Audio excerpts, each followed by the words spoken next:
My name is Scott Challoner, and you are listening to the Leaders Council podcast for the people who run the country and the people who keep the country running. Now, as regular listeners of our programme will know very well, part of our mission here at the Leaders Council is to bring you a variety of distinct perspectives on leadership, and these often come from those who have gone out there and done it and really made this country work. To this end, we're joined on the programme today by Corrin Mitchell, the Human Resources Executive at Dominic Care, a domiciliary care provider in Hampshire, providing services for the elderly, people with physical disabilities and those also with life-changing conditions. Corrin, a very warm welcome to you, and by all means, thank you for joining us on the show. Thank you for having me. It's fantastic having you, Corrin, and of course today we're going to be talking all about the care sector. And I suppose it's a well-known fact, isn't it, that social care is an industry that has grappled with crisis, let's say, for quite some time, and that includes sort of issues with staffing, issues with funding, and I think it's the latter that we should probably sort of start on today, a very well-documented issue, of course, because a lot of social care providers are crying out for sort of higher rates from the local authority that they're simply not getting at the moment. Why is that required from your perspective, and what are the issues that we're sort of currently seeing from the provider's point of view? Well, we actually filled in this thing quite recently, actually, which is supposed to be around the fair cost of care, and it's a survey they've done. So there's probably quite a few care companies that all partook in trying to collaborate that information up. But when I researched into the information that we were passing on, we passed on like a couple of months ago, back in the summer, but they're not actually planning on using the information until the end of next year. And the problem is, even if they use the information by that point, it's all going to be out of date. The reason there's such a huge struggle in social care as far as the funding goes is, especially when it comes to the clients that are funded either by the NHS or your social, your council, right? We refer to them as social services. The problem is, it does come down to money. You know, when you look at care from CQC's point of view, which are registered organisation, and you look at the values the carers are supposed to have, it's all about continuity of care, it's all about the dignity, the respect, and the care people should have. But when it comes down to someone paying for that cost, they want the care done in the shortest amount of time, the quickest amount of time, but still meeting the care needs. And that's that bit where that personal touch doesn't go hand in hand with the financial cost. And the reason a lot of care companies are calling out for more money is because everything is severely underfunded. I mean, I don't know anybody personally, but if they were to think about their morning routine when they get themselves washed, dressed, and how long that takes, you know, expecting to do someone a full personal care, make sure they've got breakfast, had all their medication done, is quite often that your local council and your local authorities are expecting that done in 30 minutes. That's a huge expectation on staff and a lot of pressure. And part of the reason there's always this struggle to do with the money for the role is it's a lot of responsibility those people have to do with. It's a very hard working role, and it's making sure you're paying somebody the right amount of money for the effort and expectation that you have of these individuals working in the roles. Yeah, absolutely right. And there's a lot that we can go into there, Corrin. But just going back to sort of what you said about that fair cost of care, I did actually speak to another care provider earlier this week about that. And the spreadsheet calculator they filled out, and every other provider they'd spoken to had filled out, suggested that £30 per hour in rates was the kind of amount that they should be looking at. Currently, they're getting £19 per hour. What are your thoughts on that? Well, that would be ring true of us. I did a thing too, and I've done this the last 3 or 4 years. There's an article that came out probably about 4 or 5 years ago now that was done by one of the authorities. I can't remember off the top of my head, so I'll have to give you the information later on. But the article had in it the breakdown of what they thought the care should be for, like, how much you should pay for it. And every year that I've written in our letter to our local authorities, I've used the chart and the information they had in this article, and I've just reapplied the values with, you know, the up-to-date figures, you know, what national minimum wage has become and all of that sort of thing. And even so, that thing, say, for example, it says that the increase now for this year should be like 6% or something, for example. The problem is each time you go through your increase, the increase from your local authorities is falling short below that. I did a working out after we did our fair cost of care survey, and unless our local authorities do about a 10% increase next year, which is severely unlikely because the last couple of years it's been going down. They did 4% on a couple of years back, probably like 2018, and the most recent increase we had was 3%. So that increase is going down. Your national minimum wage that people have, that increase is going up. So that was 6% last year. This year it was 6.6%. And that's why there's such a struggle being felt, because the increase in funding is falling far short. And for most social care companies to try and balance out their books, so to speak, they take that cost by charging their private clients more money. And that's where you've got this whole argument around the fair cost of care. The issue is, how can it be a fair cost of care if people who have money end up being penalised for the people who don't have money because of this deficit to do with the funding? Yeah, absolutely. There is that dilemma there that you've rightfully pointed out, and you can see what care providers are up against with, the shortfall. But then when you factor also the effects of inflation into that as well, higher energy costs and stuff to keep this running, I mean, that just makes it even worse, doesn't it? Yeah, I think on our fair cost of care survey, because you could put notes on the final page, I put a note down to do with what we were. So our fair cost of care survey brought ours out, like you say, it brought out around the £30. I think ours was just below, just shy of £29. And I put a note on it to do with what we're currently being paid funding-wise by our local authorities.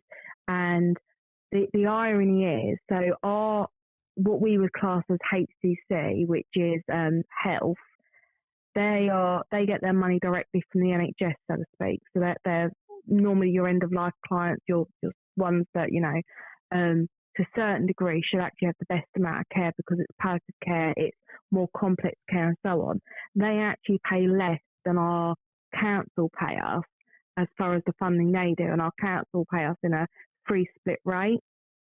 And I worked out that between what the fair cost care survey spit out as what we should be charging and what we get in, we're at about a £4 to £5 loss per client you have that's funded through the local authorities. So it boils down to, where do you get that £4 or £5 loss back so that the company stays on par and doesn't suffer a loss? That's exactly it, isn't it? Because if with companies trying to desperately balance the books and not have a loss-making scenario, it means that it limits the amount of clients you can actually take on at any one time, doesn't it? And I'm just going to actually just throw some statistics by you as well, Corrin, just to see what you think of this, because the NHS, I suppose, and the pressure on the NHS always seems to grab the headlines over what goes on in social care. And in July 2022, NHS figures showed that around 30,000 patients had to wait more than 12 hours before being admitted to hospital. And if you look deeper as to why that is, by the end of July this year, there were something like 13,000 patients that were still in hospital beds, taking up room in hospitals, who were medically fit to be discharged, yet couldn't because of a lack of social care support. A large amount of that can be attributed to that particular scenario. So that just shows, doesn't it, the importance of solving the social care crisis.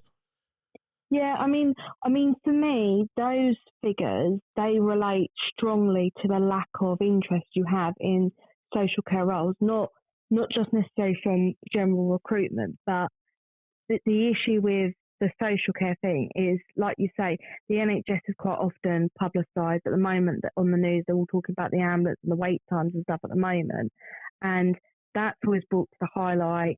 It drums up interest into the NHS and into those sorts of areas, but no one ever focuses on social care. And part of that problem is, all the time we're not focusing on it, there is no solution to fix it all. The problem is that the elderly population as a whole and people that need care, due to a certain degree, outweigh the available workforce. So there just isn't enough people to ensure everyone needs care. And a lot of it is, like I said, there's a lot of issues around costs and funding, because if care companies aren't being funded at a acceptable amount, that then affects in turn what you can pay people, and that in turn demotivates people coming to the industry. But you've also got the flip side of it, of if people worry about not being able to afford their care or how much they've got to pay towards it, there are a lot of people out there that go without care. They, live in homes that they can't manage anymore, that end up quite dirty and run down. And a lot of it is due to the fact that they just can't ask for help because they're worried about the cost and the knock-on. And especially at the moment with the cost of living, that's a really will probably hit loads of people home that, it's just you can't afford it.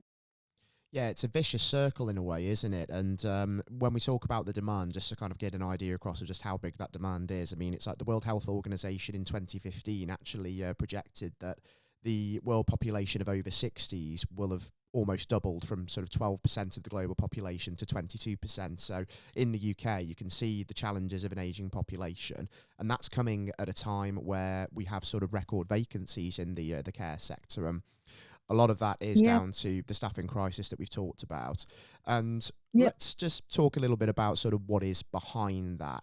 You mentioned, of course, the perceptions of social care. I mean, the fact that the role isn't respected enough, and obviously it's low remuneration as well. How do we sort of move forward from that and try and sort of change the perception? Because part of this is going to be about trying to make the industry more lucrative and raising the status of carers, isn't it? Yeah, well, the Department of Health are supposed to have this social campaign that they're doing at the moment, and there's resources on there that you can download and stuff like that. But I find personally, my feeling from going around my local area and that, there just isn't anything out there. In the past, so this year and last year, I've contacted various colleges, contacted fairs and various places about us going along to the job fairs, the college talks, coming in and that. And one of the things that I've had is a few of the ones that are local to us have said they don't think their students would be interested. They wouldn't consider this sort of work. So we're not even invited along. We're not even sort of suggested we could attend and see if it drum up business. Other than talking to students on like health and social care courses, you're not even invited to do that. And a lot of students nowadays, I mean, all the exam stuff at the moment, they're pushed to go on to university, which is fine, but it is very much that care roles are seen as you go and do them if you can't do anything else. We actually had a young person come for an interview who's 17, and she got told by her school that if she couldn't do her studies at school, then she might as well go do care work, because it's the only job that will have her without an education. And not only is that sort of offensive to the people who work really hard in care, but it's quite demoralising that that's how teachers go around and tell their students that basically that's the job you go do when you can't do anything else. Carers have to be DBS checked and all sorts, so it requires a lot before you can even go out to work.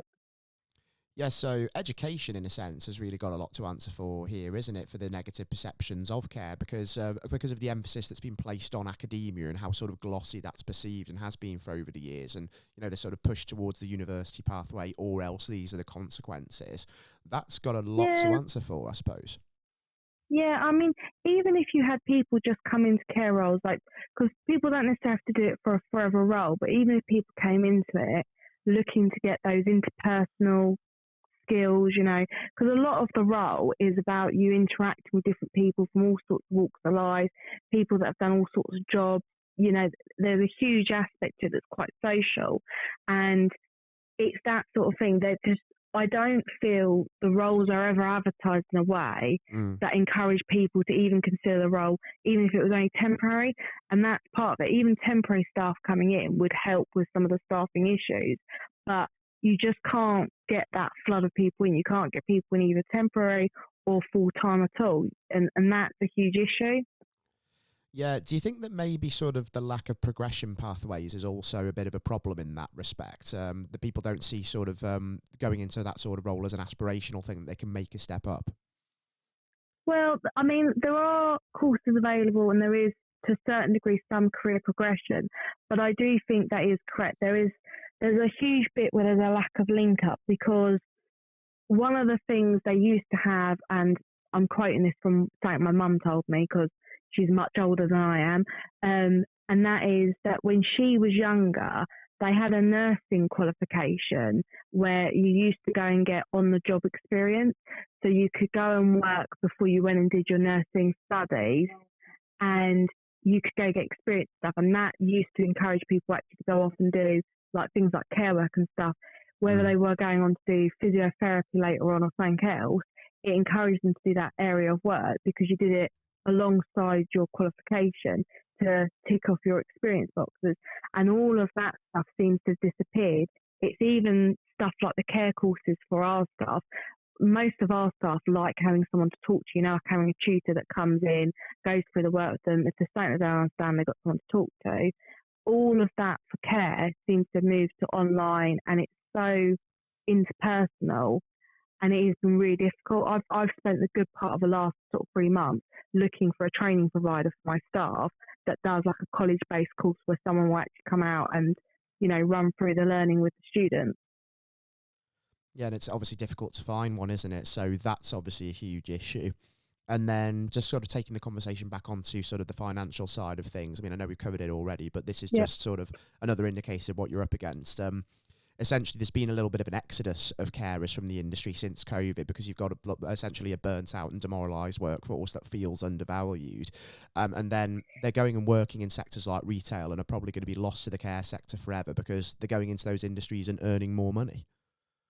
Well, yeah, I mean, even if they don't necessarily go into those industries and earn more money, it's easier work, not in a horrible way. You do care work, and an AM shift is typically from about 7 o'clock in the morning up to 2 o'clock lunchtime, and a PM shift is from 4 till sort of 10, half 10 at night. If you work a long day and you do that sort of shift, which is about a 12 or 14-hour shift, that's a lot of work. You're on your feet the whole time, everything's constant go, and you're squeezing meals. Now you go and work in a shop in comparison to that, and say you do an early morning shift and you go in at 7, well, normally they'll have you finish no later than 4. It would have included you probably having about an hour lunch break. It's a much easier pace of work, and especially when people want things like the home life, the work-life balance and all that, it's much more convenient. Unfortunately, COVID sadly has done a shock reality for a lot of people that work in the care industry because most of those people who had furlough throughout COVID or worked from home and following COVID have been able to continue that on slightly. There is that little bit of resentment for people who work in probably the NHS as well as social care, but there is that resentment because you had to work flat out. You couldn't take your holiday and stuff like you normally could because if people ended up with COVID, both in the workforce as well as clients, there was all these isolation stuff that you had to do. And, those people that worked throughout were under immense pressure. It isn't a surprise that when it came to the end, they expected something to ease off or some kind of break. And sadly, because retail and everything opened back up, people who had come into the profession temporarily whilst COVID was on, they instantly left, and especially people that came from hospitality, so restaurants and that, they literally walked out. They didn't even work their notice periods because in hospitality, you can get away with that. Care, you can't walk out without not giving a notice. And unfortunately, that just put all those companies under strain. I know our company itself, along with several in our area, last year, August, September, October, November, we struggled immensely to cover our rounds, and it was all to do with, in September, a bunch of staff that just walked out. And again, that just shows exactly the scale of the problem, doesn't it? And the need for a solution. And I suppose the government has tried in some way to address the issue with the Health and Care Act that, of course, went to Royal Assent earlier in the year. But as much as it talked about some positive aspects, such as, more joined up care services, integrated care services that it called them, to kind of stop sort of different sectors of the industry working in silos, there was a real acknowledgement that they sort of missed a trick with not having a comprehensive strategy to address the workforce crisis. So there are positives but also negatives there, aren't there? Yeah, I mean, as far as the policy goes, I personally think it focuses too much on the NHS. It's got a good idea for the linked up services and stuff like that, but it's completely skimmed over social care as a whole. Mm. I mean, a prime example of it is a really simple thing. You know, I put it towards when we had our meeting thing, that there's aspects where a carer's role, the district nurses or the ambulance crew or the doctors, where they overlap, but they never meet up because there's these rules in place that say this person can't do that or this person can't do that.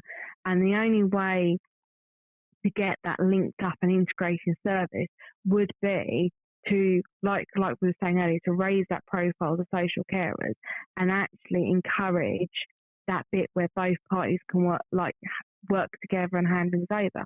I mean, if there's any problems with any clients, catheters and stuff like that, you have to call district nurses out. District nurses then get put under strains because in addition to having to do bloods and people's sugar checks and all that, they've also got to deal with all of that. It's a really funny one where hoist is concerned. You know, the carers can hoist and they're all trained in this moving handling. They get to do that. District nurses can hoist. Yet if an ambulance comes out, they're not allowed to hoist. They've got to use their stretchers and they've got to use this inflatable cushion thing that they've got to pick some off the floor. And that's what creates this strain a lot of the time, because if we have a client that has a fall on the floor, we aren't allowed to assess whether they're okay. Whether the client tells us they're okay or not, we're not allowed to. So instantly, that's a call to an ambulance for a paramedic to come out. And that could be 4-5 hours that they wait on the floor for that to come out. And it's all because there are these rules that say if we do anything to them or pick them up or whatever, or use the equipment we had in place to do so, we're liable for not checking that they were healthy and they were safe. And it's little link up things like that where if actually that training got brought into carers where they could actually do a test and check someone was safe to be got back up, you could take that strain off of the ambulance. But no one's prepared to do that. Exactly that. And I suppose as well, it doesn't necessarily fill sort of care providers like yourselves with much confidence when, you know, we've got the national insurance increase that sort of came into force earlier on in the year to try and raise funds for social care. There were concerns that the money that would be saved over 3 years for social care would be swallowed up by a rising NHS budget anyway. But then the Conservative candidate Liz Truss, that is perceived to be in the lead in the leadership contest, has expressed her intentions to reverse that national insurance increase anyway, meaning any extra funding, whether it be sort of useful or not, given the state of inflation, of course, is going to be out of the window anyway. So, I mean, what is the route forward? I mean, is there? Are you feeling hopeful that the government is going to really address this properly in the near future? If I'm being brutally honest, I'm not particularly hopeful the government will address it. It needs a huge reshift and a restructure to it, and all the time they're coming up with small ideas or they're only looking at the funding, there's always going to be issues with it. I mean, I found it a bit of a joke when they announced the fact that they were going to tax in order to create this extra funding, because essentially you've got a whole load of staff that worked throughout COVID, potentially put their lives at risk in that. And then after it was all done with, they all got told, oh, by the way, you're now all going to be taxed and pay for your own salary increases in the future, which of course, because of the way everything works and the way the funding is divvied down, it still won't match inflation costs or the national minimum wage and so on. And it is a bit like an insult to those people that work in the profession. Unfortunately, I don't think there's a magic solution.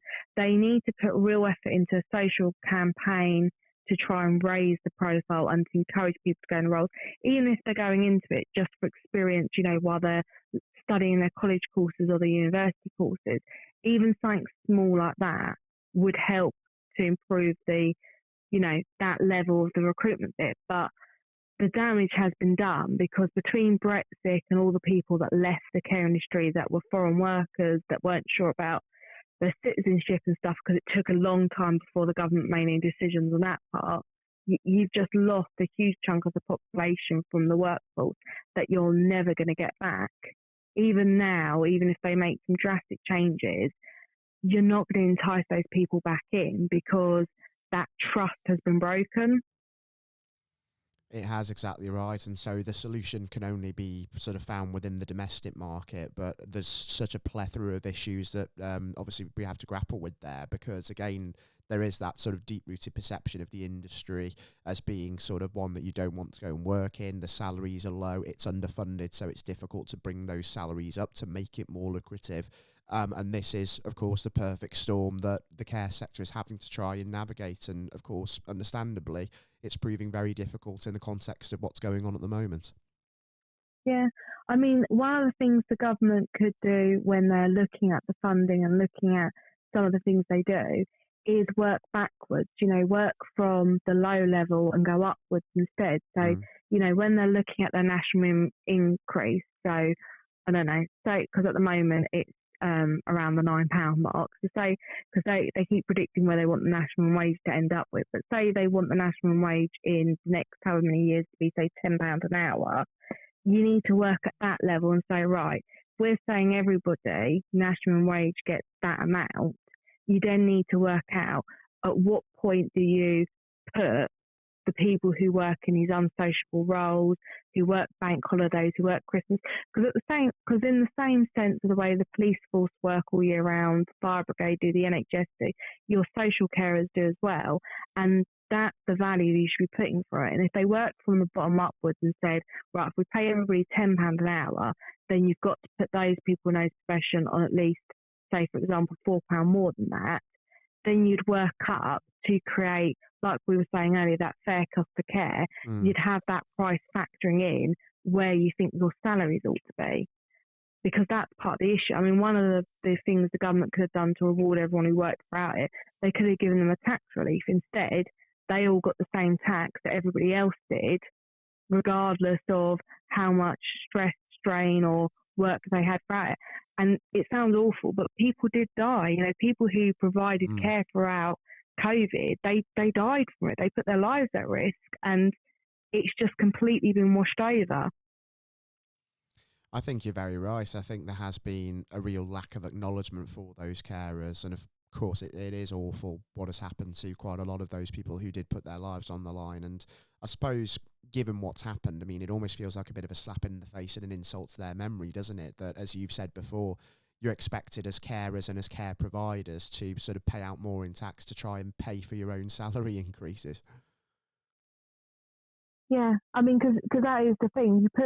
It's like all stuff at the moment. You put someone's salary up, or you pay more tax and your salary goes up. So there's always going to be this cycle and this knock-on effect from it. But as I said, one of the things in my eyes that would be the best way to approach the social care issue and all the problems would be to do a bottom-up approach, where you're looking at these people in those industries. What do you expect that they should be taking away from their work? Because it sounds horrible when I say it, but there isn't a lot of reward for people who work in care. I mean, most people who are in this industry that have done it for the number of years they've done it, they do it because they genuinely care about other people. If they didn't, you wouldn't last within the profession. But there should be some reward that goes with the work. People in normal roles, you work really hard, you get promotions and you move up for it. So there should be stuff through it. And there are loads of things the government could have done throughout various points in the crisis that would have helped things. When the fuel prices went up a ridiculous amount, they could have looked at issuing out fuel cards for social care, to try and encourage people who are using their vehicles to not feel that strain so much.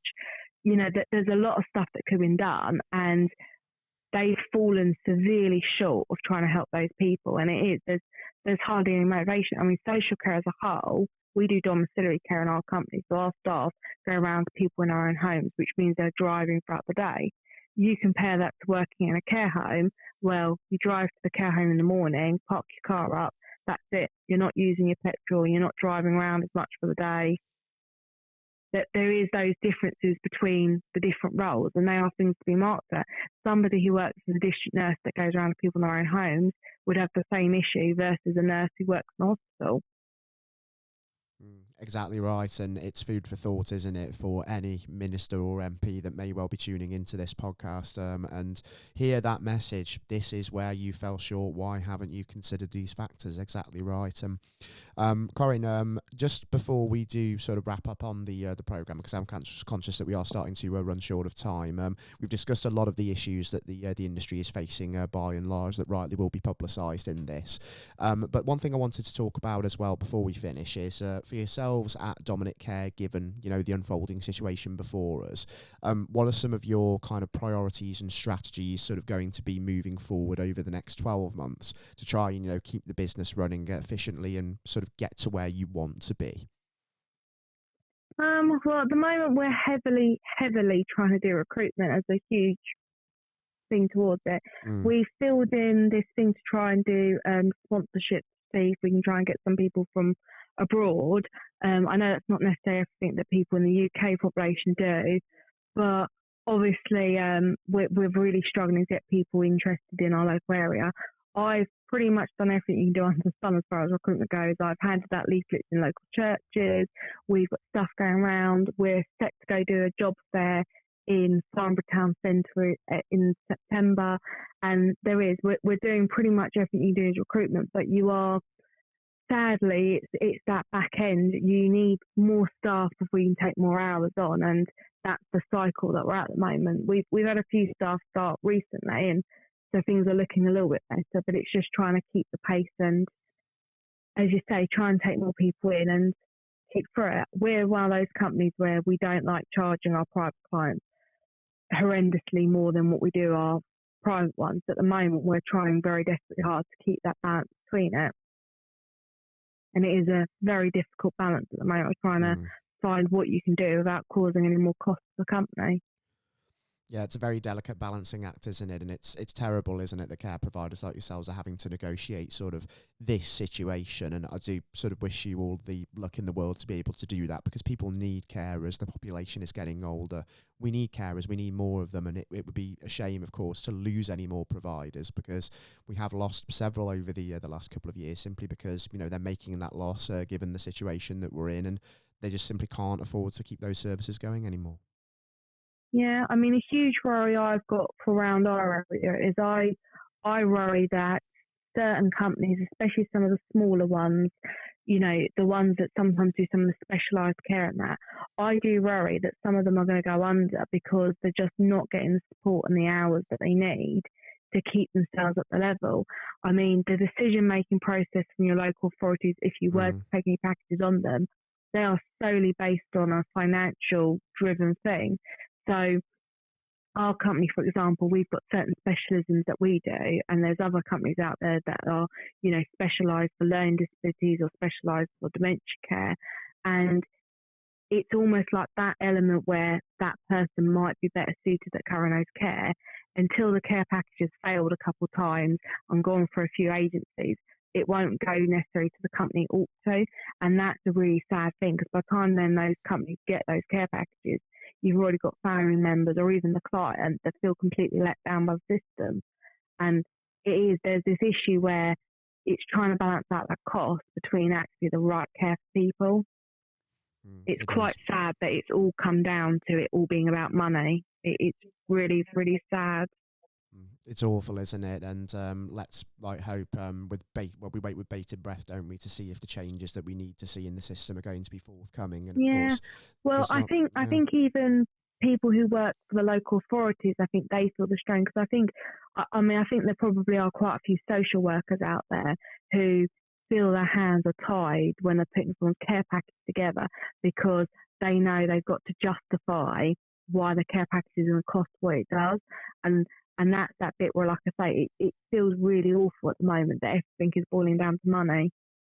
It certainly is, isn't it? And just a message to anyone tuning into this podcast, actually. I mean, if you are somebody who is in need of domiciliary care within the Hampshire area, dominiccare.co.uk, I'm right in saying, would be the port of call to find out more about your business, wouldn't it, Corrin? Yep.